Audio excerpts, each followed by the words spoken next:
Hey YouTubers, just a quick update on the layout. We've got it all mounted here in the new layout room. And I've decided I am gonna fill in that little, I don't know what that is, 12, maybe 14-inch gap.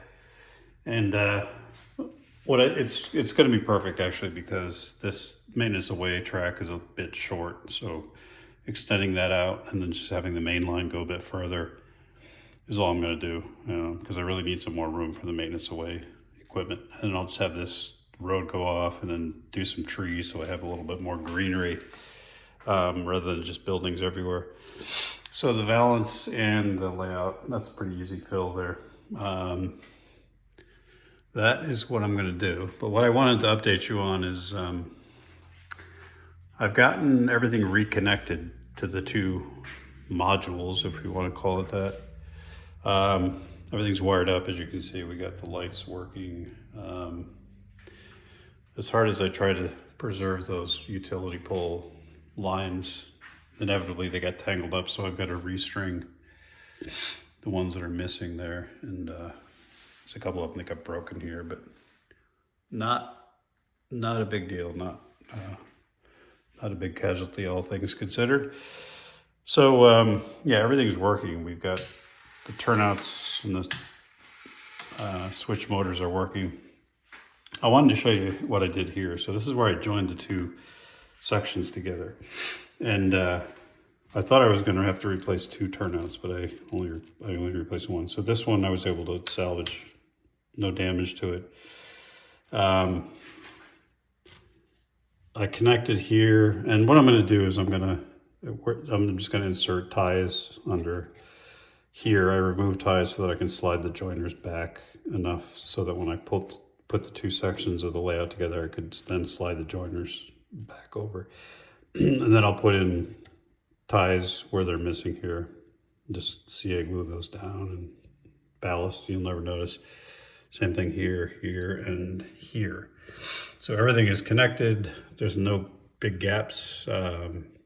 This turnout obviously has been replaced, and it stands out because I have to paint the rails, so they have that rust on the sides, with that Rust-Oleum camo brown. And then I will ballast everything and put down the earth and weather it, rust it. It'll look, you won't even notice it. This crack here will disappear. So I'm pretty happy with the way it came out. This is a Pico number 6, and this one actually is wired. So it's one of the runarounds. So it goes with corresponding turnout here. They both go with this switch here. So I even got that thing working again. And the reason I replaced this one is because I think when I originally took this whole thing apart, this one got damaged, and I just replaced that with a number 6. So yeah, we got this connected, we got this connected, we got this replaced, we got this connected, and this connected, which is one of the industries. And it runs great. I actually got things running. And what I did underneath here, in case I ever have to do this again, God forbid, I hope I don't, where I cut everything, I just use these little connectors where you just push down, stick the wire in, and it connects, rather than soldering. So everything at this junction here where I cut the layout in half is just reconnected. And I just labeled everything with the blue painter's tape, and that way I knew exactly what to put where, and that helped tremendously. So it's back together, and once I fill that in, ballast it, and detail it, you won't notice it. And this gives me a great opportunity to have more real estate for maintenance away equipment, which is something I've wanted in this layout. So that'll be a pretty easy upgrade. And yeah, all the LED lighting is in and working.